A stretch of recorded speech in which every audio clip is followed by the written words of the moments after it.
위한 예배인가? 오늘 이 본문 말씀은요, 우리가 수없이 들은 말씀 중에 하나입니다. 3절에 보니까 순전한 나드향을 예수님 발에 붓는 사건이 나옵니다. 이것은 어디까지나 전혀 생각지 못한 가운데 일어난 사건인 것 같습니다. 그런데 이상한 것은 제자 중 한 사람인 가룟 유다가 이 감동적인 사건에 대해서 책망을 하는 듯한 말을 하고 있습니다. 5절에 보니까 이 향유를 어찌하여 300데나리온에 팔아 가난한 자들에게 주지 아니하였느냐, 그렇게 했습니다. 이 말은 일반적으로 보면 옳은 말이기도 합니다. 이치에 맞는 말일 수 있습니다. 왜냐하니까 이 향유를 깨뜨린 이 금액 300데나리온의 금액은 보통 금액이 아니라 상당히 큰 금액입니다. 당시에 한 데나리온의 금액은 노동자의 하루 품삯에 해당하는 금액이니 아마 계산이 빠른 분들은 이미 또 몇 천만 원 되겠다 이렇게 돈이 나왔을 겁니다. 그러니까 적은 금액은 분명히 아니지 않습니까? 그런데 가룟 유다가 하나는 알고 제대로 모르는 게 있습니다. 7절에 보니까 예수님은 가만히 두어 나의 장례할 날을 위하여 그것을 간직하게 하라 하시는 겁니다. 자, 그러므로 우리가 교회 안에서 말하는 것들이요, 일반적인 생각으로는 맞고 정당한 말들이 많이 있어요.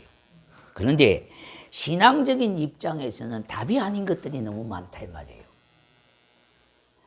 상식적으로 일반적으로 이치적으로 보면 아주 맞는 말을 하지만은 신앙적으로 보면 틀린 것들이 너무 많다는 거예요. 무엇보다도 우리의 기준은 사람이 기준이 아니라 하나님의 말씀이 기준이 되어져야 됩니다. 자, 문제는요, 이 마리아의 행동에 대해서 예수님이 어떻게 생각하시고 평가하셨느냐가 중요한 겁니다. 마가복음 14장 9절은 이와 같은 유사한 그런 동일한 사건입니다. 내가 진실로 너희에게 이르노니 온 천하에 어디서든지 복음이 전파되는 곳에는 이 여자가 행한 일을 말하며 그를 기억하게 합니다. 그렇게 말씀했어요. 오고 오는 세대에 마리아의 행위가 기록되어져서 기념되게 될 것이라는 거예요. 예.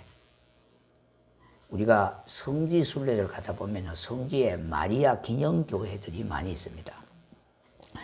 그런데 이 땅의 모든 사람들은 서로가 모순이 있고 부족한 면이 있으며 허물과 잘못이 있습니다. 그래서 하나님의 기준에 도달하지 못하는 겁니다.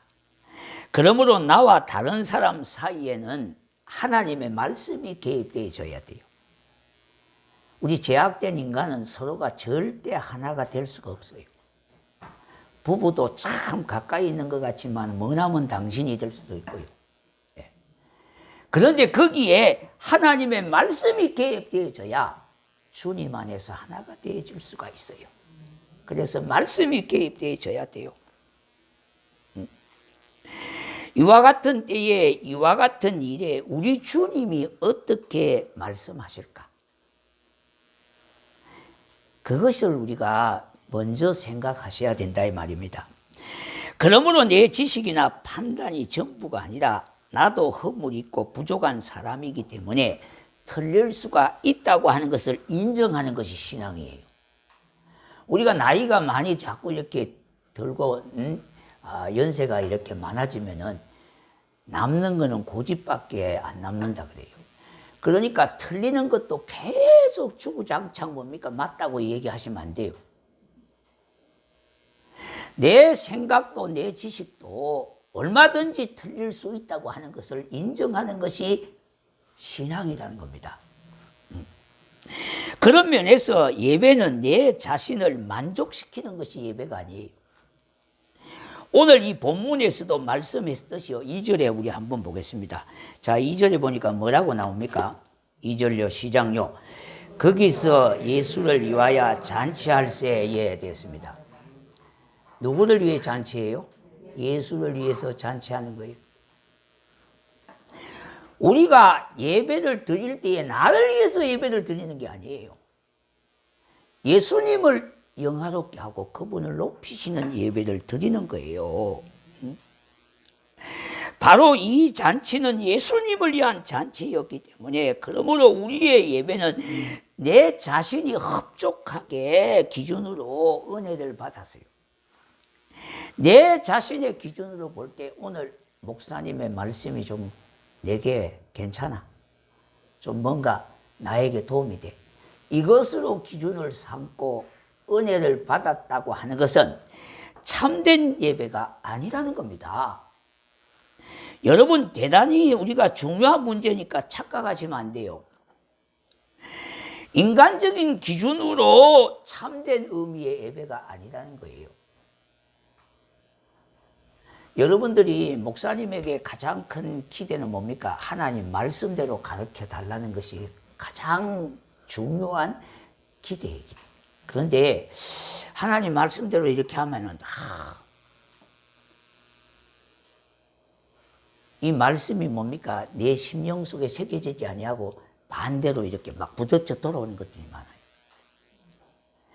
여러분, 어떻든지 내 기준으로 흡족하게 은혜를 받았다고 오늘 예배가 좋은 예배다, 그렇게 생각하지 말라는 겁니다. 미신이나 타 종교에서는요, 자신이 만족하기 위하여 신에게 정성을 드린다고 자기의 몸을 자해하고 상처를 입히고 하는 것을 봅니다. 그것은 자기 만족이나 자기의 욕망을 충족하기 위해서 그렇게 하는 일이지, 진짜 신을 위해서 그렇게 하는 게 아니에요. 그러나 우리가 드리는 예배는 그런 의미가 아닌 겁니다. 여러분, 시청이나 동사무소의 공무원을 말해서 국민의 공복이라 그러잖아요, 그죠? 공무원은 국민을 위한 봉사자라 그래요. 맞죠? 이 예배를 영어로 말하면 서비스입니다, 서비스. 이는 봉사를 의미해요. 그런데 이 봉사가 나를 위한 봉사가 아니라 하나님 그분을 위한 봉사 서비스입니다. 그러니까 예배의 주체가 내 자신이 아니라 하나님이시라는 거예요. 하나님께 영광 돌리고, 하나님 앞에 물질을 드리고, 하나님 앞에 시간을 드리고, 하나님 앞에 정성을 드리고, 하나님 앞에 온몸을 드리는 거예요.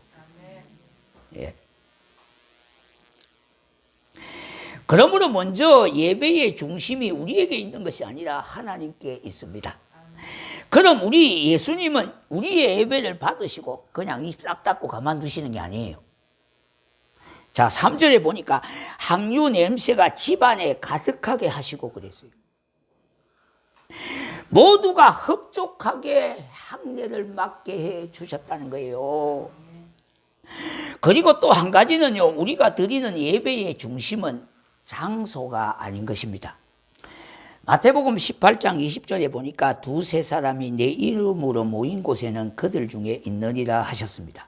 자, 여기에 대해서 우리가 주의해야 할 것이 있습니다. 내 자신의 편의를 위해서 내 마음대로 장소를 드리는 것은 그 중심이 잘못됐다는 거예요. 여러분, 잘 생각하셔야 됩니다. 내 자신의 편의를 위해서 장소를 임의로 마음대로 그렇게 하는 것은 잘못됐다는 거예요. 지금 우리는 코로나19로 인하여 부득불 모인 장소에서 마음껏 기도하고 찬양을 드리지는 못하지만은 우리의 예배는 막을 수가 없다고 하는 것은, 하나님은 부득불한 상황 속에 교회에서 모여서 예배를 못 드리더라도 가정에서 신령과 진정으로 하나님 앞에 예배를 드리면 그 예배를 받으신다는 거예요. 그 말이지요. 내 마음대로 임의대로 내 편의대로 예배 장소를 왔다 갔다 하면서 그래 드리는 것은 잘못됐다는 거예요. 그게 중심이 잘못됐다는 거예요. 자, 요한복음 4장에 보면은 20절부터 보면은 사마리아 동네에 예수님이 가셨습니다. 수가라는 곳에 가셨는데 거기에 마침 물을 길러러 온 여인이 있었습니다. 여인이 예수님을 만나서 뭐에 대해서 묻습니까? 예배에 대해서 묻습니다. 북쪽에서는 보통 보면은 사마리아에서 예배를 드리고 남쪽 유다는 예루살렘에서 예배를 드리는데, 그러면은 꼭 예루살렘에 가서 예배를 드려야 됩니까? 이렇게 물으니까 예수님은 뭐라고 말씀했습니까? 예루살렘이나 사마리아나 그게 중요한 것이 아니라 24절에 보니까 영과 진리로 예배를 드리는 자를 하나님이 찾으신다 그래요.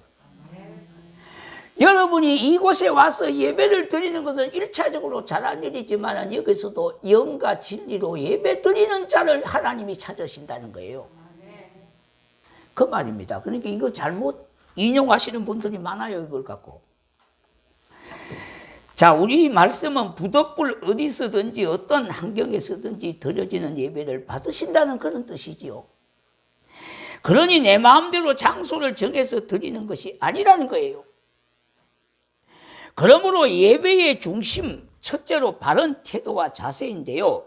이를 한마디로 말한다면 정성이라고도 합니다. 한마디로 예배는 최고의 존재이신 하나님께 나의 최상의 가치를 두는 거예요. 여러분, 예배를 드릴 때에 지금 최상의 가치를 하나님께 집중하는 시간이에요, 이 시간이. 그러니까 이 시간이 자꾸 다른 걸 생각하시면 안 돼요. 우리의 마음과 생각을 오직 예수 그리스도의 그분에게 집중하시는 거예요. 왜? 최고의 존재이신 하나님 앞에 나의 최상의 가치를 거기에 두는 거예요. 그게 예배예요, 예배. 한마디로 말하면은. 그런데 우리가 집에서 예배를 드려봤잖아요. 그 예배가 제대로 됩니까, 어제? 제가 우리 교인들 보고 그런 게 아닙니다. 제가 영상으로 우리 교인들을 확인을 못했기 때문에 어떻게 드리는 건 잘 모르겠어요. 그런데 보니까 시간을 11시 예배를 드리는 걸로 맞춰놓으니까 이 11시에 대해서 들어오는 사람이 몇 사람 안 돼요. 이만큼에도 예배의 자세가 흐트러졌다는 겁니다. 그것만 봐도 알 수 있잖아요. 정상적으로 들어오면 10여 명은 들어와야 돼요, 그 시간에. 그런데 3, 4명도 안 들어와요, 그 시간에. 네. 이런 것들도 우리가 한번 생각을 해 보셔야 돼요. 그리고 어떤 분은 그래요. 처음에는 막 세수도 하고 머리도 빗고 이래갖고 옷도 좀 입고 이제 앉아서 내가 헌금도 준비해놓고 이렇게 했는데 나중에 보니까 뭡니까? 뭐 파자마 빨아먹으라 해갖고 이렇게 앉았으니까 또 이것도 의자에 앉아가고 밑에 땅바닥에 앉아가고 또 틀리거든요. 그러니까 고관절도 아프고 이래갖고 다리를 또 쭉 뻗치고 이러면. 그러니까 이게 뭡니까? 예배의 태도와 자세가 달라졌다는 거예요. 그럼 이게 뭐가 없어요? 미신에서 말하면 정성이 부족한 겁니다. 정성이. 자, 그래서 우리가 예배를 드릴 때에 참으로 최상의 가치를 그분께 드리는 집중하는 시간이다 말이에요. 그게 예배자의 바른 태도다는 겁니다.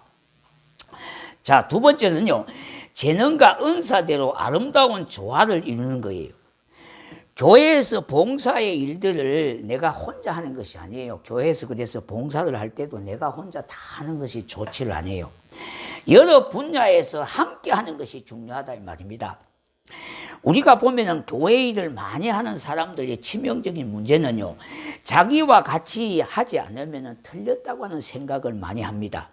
그것은 틀린 것이 아니라 우리가 눈에 직접 보이지는 않지만 음으로 양으로 여러 분야에서 하는 일이 다를 뿐이지 우리가 똑같이 내가 해야 되는 일을 한다고 좋은 것만은 아니다 이 말입니다. 은사도 마찬가지입니다. 교회 안에 크게 방언과 애언이 결부가 됩니다. 방언은 개인을 위해서 덕을 세우는 일이고 애언은 교회의 덕을 세우는 게 있어요. 그러니까 어느 거든지 유익한 면이 있기 때문에 서로가 존중하고 협력하는 것이 중요해요. 그래야 유익하다 이 말입니다. 나에게도 유익하고 교회에도 유익하다 이 말입니다. 이 말씀을 배경으로 하는 구절이 마르다가 마리아에게 대해서 불평하는 것을 보는데 누가복음 10장 38절 42절에 보니까 예수님이 마르다라 하는 한 여자 집으로 식사 초대를 받습니다. 그런데 마르다는 식사 준비로 분주합니다, 지금. 그런데 동생 마리아는 예수님 발치에서 말씀을 듣고 있습니다. 자, 그러한 마리아를 보고 예수님께 불평을 합니다. 동생에게 내가 음식 장만하는데 일손이 부족하니까 나를 좀 도와달라고 그렇게 좀 부탁하라는 겁니다. 그러나 마르다에게 예수님은 뭐라고 말씀했습니까? 많은 음식을 장만하지 말고 한 가지라도 족하다고 하시는 겁니다. 음식이 필요 없다는 것이 아닙니다. 마르다가 음식을 장만하는 것도 중요한 일이지만은 마리아가 예수님의 말씀을 듣는 것도 중요하다는 겁니다. 그러니 예배나 봉사는 내가 잘할 수 있고 익숙한 것을 맡아서 하는 겁니다. 그래서 우리가 예배 드릴 때 어떤 분은 찬양대를 하고 어떤 분은 또 교사도 하고요. 어떤 분은 또 안내도 하고 어떤 분은 헌금위원으로 봉사하고 그렇게 하는 거예요. 오늘 이 본문과 관련된 내용이 마가복음 14장에 보면은 시몬은 장소를 제공했습니다. 마르다는 식사 준비를 하고 마리아는 예수님 발치에서 말씀을 듣고 했던 겁니다.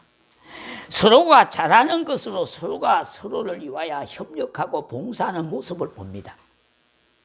이 얼마나 조화를 이룹니까? 출애굽기 17장 8절에 보니까 그때에 암말렉이 와서 이스라엘과 르비딤에서 싸우니라 했어요. 10절에 보니까 여호수아가 모세의 말대로 행하여 아멜렉과 싸우고 모세와 아론과 훌은 산꼭대기에 올라가서 11절에 보니까 모세가 손을 들면 이스라엘이 이기고 손을 내리면 아말렉이 이기더니 그런데 12절이 결론적으로 보세요. 모세의 팔이 피곤함에 그들이 돌을 가져다가 모세의 아래에 놓아 그가 그 위에 앉게 하고 아론과 훌이 한 사람은 이쪽에서 한 사람은 저쪽에서 모세의 손을 붙들어 올렸더니 그 손이 해가 지도록 내려오지 아니한지라 했어요. 이것이 바로 조화로운 모습 가운데 드려지는 예배입니다. 우리가 협력함으로 인하여 하나님의 선한 역사를 이루어가는 모습이 얼마나 아름다운 조화를 이루고 있습니까? 전도서 4장 9절에 보니까 한 사람이 한 사람보다 두 사람이 한 사람보다 나으면 그들이 수고함으로 좋은 상을 얻을 것이라. 혼자 걸어서 100보를 가는 것보다는 100명이 한 보를 가는 것이 더 유익하고 복된 일이라는 거예요. 아름다운 공동체는요, 혼자 걸어가는 공동체가 아니라 함께하는 자리에서 섬김과 나눔의 정신으로 공동체를 이루어가는 겁니다. 그러므로 여기에 모인 한 분 한 분 모두는 소중한 분들입니다. 전도서 4장 10절에 보니 혹시 그들이 넘어지면 하나가 그 동물을 붙들어 일으키려니와 홀로 있어 넘어지고 붙들어 일으킬 자가 없는 자에게는 하가 있으리라. 여러분, 구역이 왜 중요하냐 이 말입니다. 그래서 중요한다 이 말입니다. 나 혼자 신앙생활을 하는 것이 아니라 나 홀로 있으면 때로는 넘어지기도 쉽고요, 의지하기도 없어요. 의지할 때가. 그러나 두 사람이 함께함으로 인하여 서로 의지가 되고 이렇게 세워줄 자가 있기 때문에 한을 면할 수가 있다는 겁니다. 11절에 보니까 또 두 사람이 함께 누우면 따뜻하거니와 한 사람이면 어찌 따뜻하냐. 12절에 결론이네요. 한 사람이면 패하거니와 두 사람이면 맞설 수 있나니 세 겹줄은 쉽게 끊어지지 아니하느니라. 정말로 견고하고 든든히 세워지는 것이 삼겹줄. 균형이 유지되어지고요, 얼마나 완전하게 틀을 닦게 되어지는 겁니다. 이러한 일들이 사랑의 공동체를 이루게 되는 겁니다. 이 사랑의 공동체는요, 내 방식이 옳다고 주장하지 아니하는 것으로 다른 사람의 것을 인정하고요, 서로가 협력해 나가는 그 모습이 천국의 모습이 되는 겁니다. 여기 시몬은 나병 환자라는 말이 꼭 앞에 나옵니다. 나병 환자 시몬의 집에서. 자, 이걸 우리가 한번 왜 이렇게 나병 환자라는 말을 시몬 앞에 붙이고 있습니까? 예. 여기 시몬은 나병 환자로서 은혜 받은 것을 잊지 않고 기억하는 삶을 살게 된 걸 보는데요. 그런데 가룟 유다는 얼마나 많은 은혜를 입은 자입니까? 그는 그 은혜를 잊고 자신의 판단으로 책망하는 것입니다. 이 가룟 유다의 길은 정말 복이 안 되는 거예요. 예배는 과거에 주신 은혜에 대해서 감사함으로 예배하는 것이고 내가 좋아하는 것을 드리는 것으로 예배하는 겁니다. 이 땅에 발을 딛고 살아가는 모든 자들은 서로가 부족하고 연약한 존재들인 겁니다. 그러므로 서로 이해와 협력으로 하나님의 온전한 뜻을 이루게 하는 겁니다. 그런데 이 가룟 유다는 조화를 이루지 못하고 불평과 책망을 하였지 않았습니까? 4절 5절에 보니까 제자 중 하나로서 예수를 잡아줄 가룟 유다가 말하되 이 향유를 어찌하여 300데나리온에 팔아 가난한 자들에게 주지 아니하였느냐 하니. 자, 그럼 이 가룟 유다가 무엇이 잘못됐습니까?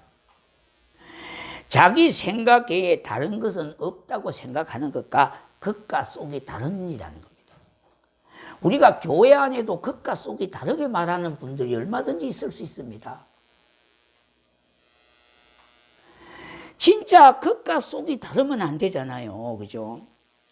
그런데 가룟 유다는 왜 그렇게 했어요? 우리 한번 생각해 보십시다. 가룟 유다가 받은 은혜가 얼마나 큰 은혜를 받았습니까? 예수님의 제자 중에 들어갔지요. 그것도 뭡니까? 돈깨를 맡은 자가 아닙니까? 예수님의 신임을 돈독하게 얻은 자요. 예수님을 지근거리에서 모셨던 사람 아닙니까? 그런데 왜 그렇게 했을까요? 은혜에 대한 감사와 보답이 없기 때문에 그렇게 한 거예요. 우리가 살아가면서 받은 은혜가 얼마나 있고 감사할 일이 얼마나 많이 있습니까? 은혜의 보답을 잊어버리니까 감사가 없고요. 잊어버리다 보니까 이렇게 했다는 것입니다. 우리 주님은 6절에서 뭐라 그랬습니까? 가룟 유다가 이렇게 말하면 가난한 자들을 생각함이 아니요 그는 도둑이라 돈깨를 맞고 거기 넣는 것을 훔쳐감이라 그랬어요. 가룟 유다 속에 탐심이 들어있기 때문에 돈에 대해서 예민하게 반응을 했다는 겁니다. 그러니까 겉과 속이 얼마나 다릅니까?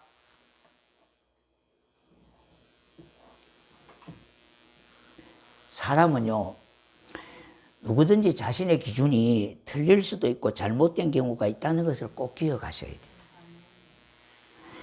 예. 마가복음 14장 3절에 보니까 예수께서 베다니 시몬의 집이라고 하시는 말씀이 나오는데 왜 베다니 나병 환자 시몬의 집이라는 말을 계속하고 있을까요? 원래 베다니라고 하는 뜻은 슬픔의 집입니다. 나병이 걸리면 다들 어디로 가요? 베다니라고 하는 동네로 옵니다. 거기가 하나의 고립마을이에요. 우리가 옛날에 보면은 나병 환자 촌들이 있잖아요. 그런 시기.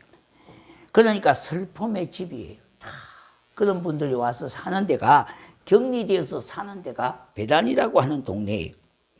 자, 그러면은 거기서 나병을 고침을 받았다면은 나병 환자라는 말을 잊어버려야 되잖아요. 그거 쓰면 안 되잖아요.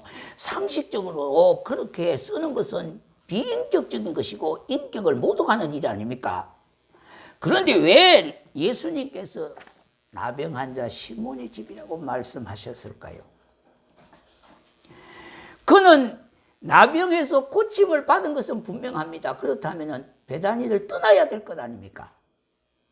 그런데 떠나지 아니하고 그곳에서 나병 환자라고 하는 이름을 달고 살아가고 있습니다. 왜 그렇게 했을까요? 하는 의문이 들지 않습니까? 이는 내가 받은 은혜를 잊지 않고 살겠다고 하는 의미를 지니고 있어요. 오늘 이 본문 1절과 2절에도 보니까 이런 말들을 요약할 수 있는데요. 과거에 주신 은혜로 나사로가 살아나고 그 은혜를 기억하여 감사함으로 지금 헌신하는 것을 보게 되지 않습니까? 이것은 은혜의 간격을 잊지 않고 기억하며 드린 예배라고 하는 겁니다. 무엇이 가룟 유다와 마리아를 구분하게 되었는가? 바로 여기에 있습니다. 바로 은혜를 기억하는 것과 그렇지 않는 것의 차이점입니다. 여러분, 우리가 성도가 하나님의 은혜를 잊어버리면 아무것도 아니에요. 우리가 하늘을 바라보고 살아야 되잖아요. 사람은 이를 바라보고 살 수 있어요. 고개가 이렇게 다 되잖아요. 그죠? 근데 돼지는 절대 안 돼요. 돼지는 땅만 보고 살아야 돼요. 왜요? 돼지는 이게 뼈가요, 15도 이상 올리지를 못해요. 예. 그러니까 은혜를 잊어버리면 우리가 뭐가 되는 겁니까? 예. 이를 바라보니까 하나님의 은혜가 너무나 커요. 그래서 우리는 오늘도 이를 바라보고 살 수가 있는 거예요. 이것은 우리 사람만 가능해요. 사람. 예. 그런데 더군다나 돼지는요, 땅만 보고 살 수밖에 없어요. 왜? 15도 이상 꺾이질 않으니까. 그래서 오늘도 우리가 하늘을 바라보니까 하나님의 은혜가 너무나 크다는 거예요. 예? 가룟 유다는 그럼 어떤 사람입니까? 예수님의 신임을 그렇게 받은 사람 아닙니까? 결국 은혜를 기억하지 못하다 보니까 사탄의 도구로 쓰임을 받게 되어졌다는 겁니다. 그런데 가룟 유다가 하는 말이 가난한 자를 위한 것 같지만은 우리 주님은 아니라고 그렇게 말씀했죠. 왜 가룟 유다의 마음은 이 마음에도 없는 말을 했을까요? 이것이 바로 인간의 부패한 본성이기 때문에 그래요. 그러므로 우리는 극과 속이 다른 이중적인 태도를 버려야 돼요. 특히 우리가 교회 안에서도 이 이중적인 태도를 버리셔야 됩니다. 네. 그런데 이걸 바로 얘기하면은 우리가 참 상처받을 때가 많잖아요. 그죠? 네. 그러니까 이 바로 얘기하는 게 제일 빠른데, 부부간에도 바르게 얘기하면 제일 빠른데, 바르게 이야기하면 얄팍한 자존심이 오면 상처를 깨져버리기 때문에 상처를 받아요. 네. 그래서 교회도 보면은요, 상처받은 사람 손들을 보면 다 거의 다 듭니다. 저도 왜 상처를 안 받았겠어요? 근데 상처 준 사람 손들을 하면 하나도 안 들어요. 그러니까 상처받은 사람들만 다 모였어, 교회에요. 네. 왜 상처를 잘 받을까요? 자존감이 낮아서 그래요, 저와 여러분이. 자존감이 낮으니까 상처를 잘 받아요. 상처를 극복을 못해요. 자존심은 대단히 세요. 왜? 자존감이 낮으니까 자존심으로 막 그냥 커버하려고 하다 보니까, 버티다 보니까 세요. 그런데 제대로 되려면요, 자존심은 낮고 자존감이 높으셔야 돼. 그래서 우리 아름다운 교회는요, 상처 준 사람도 없고 상처받은 사람도 없어야 돼요. 예. 여러분, 기분 여하에 따라서 사람의 말은 어떻게든지 해석이 달리될 수가 있으니까 참 이 말하는 게 참 어렵습니다. 그래서 바르게 얘기를 하면 제일 좋은데, 바르게 얘기하면 잘 안 되잖아요. 그러면은 좀 알아듣도록 둘러가서 얘기하면 못 알아들어요. 해석이 여러 각각이 되다 보니까. 그래서 답답한 겁니다. 그래서 여러분, 한 해를 보낼 때에 가장 힘든 것이 뭡니까? 인간관계입니다. 인간관계. 여러분, 부부간에도 따지고 보세요. 얼마나 상처투성입니까? 사실 보면요. 말 안 하고 사는 것이기 때문에 그렇게 사는 거지. 그거 계산하듯이 다 계산하려고 그러면요, 이거 뭐 그냥 이것만 마저 다 깨지는 겁니다. 다 깨지는 겁니다. 예. 우리는 아래 성경 구절을 좀 살펴보면서 성도의 사명과 존재 가치를 알게 합니다. 고린도후서 2장 15절에 보니까 우리는 구원받은 자들에게나 망하는 자들에게나 하나님 앞에서 그리스도의 향기니 그랬습니다. 아멘이죠. 자, 에베소서 5장 2절에 보니까 그리스도께서 너희를 사랑하신 것 같이 너희도 사랑 가운데서 행하라. 그는 우리를 위하여 자신을 버리사 향기로운 제물과 희생 제물로 하나님께 드렸었느니라 했습니다. 자, 하나님께 드리는 우리의 제물은 뭡니까? 십자가의 희생입니다. 십자가의 희생은 바로 십자가를 생각하고 내려놓는 겁니다. 항상 내 생각을 내려놓고 나를 비우는 겁니다. 빌립보서 2장 6절과 8절에 보니까 그는 근본 하나님의 본체시나 하나님과 동등됨을 취할 것으로 여기지 아니하시고 오히려 자기를 비워 종의 형체를 가지사 사람들과 같이 되셨고 8절에 보니까 사람의 모양으로 나타나사 자기를 낮추시고 죽기까지 복종하셨으니 곧 십자가에 죽으심이라 했습니다. 이는 내 생각과 내 의지를 버리고 십자가를 생각하라는 겁니다. 그것만 생각하면은 문제가 될 게 없고 해결 안 될 것이 어디 있겠습니까? 또한 내 교만을 내려놓고 겸손한 자세를 가지라는 겁니다. 그런데 이와 같은 삶은 내 힘으로 되는 것이 아닌 겁니다. 내 힘으로는 감당할 수 없지요. 그래서 십자가를 의지해야 합니다. 오직 성령님의 능력을 의지하는 겁니다. 그래서 오 주님 나를 도우소서, 나를 사용하여 주시옵소서. 우리 모두는 진정한 예배자로 서게 하시고 심령이 부흥되게 하옵소서. 이와 같은 은혜와 복을 누리는 성도가 되시기를 주의 이름으로 축복합니다. 축원합니다.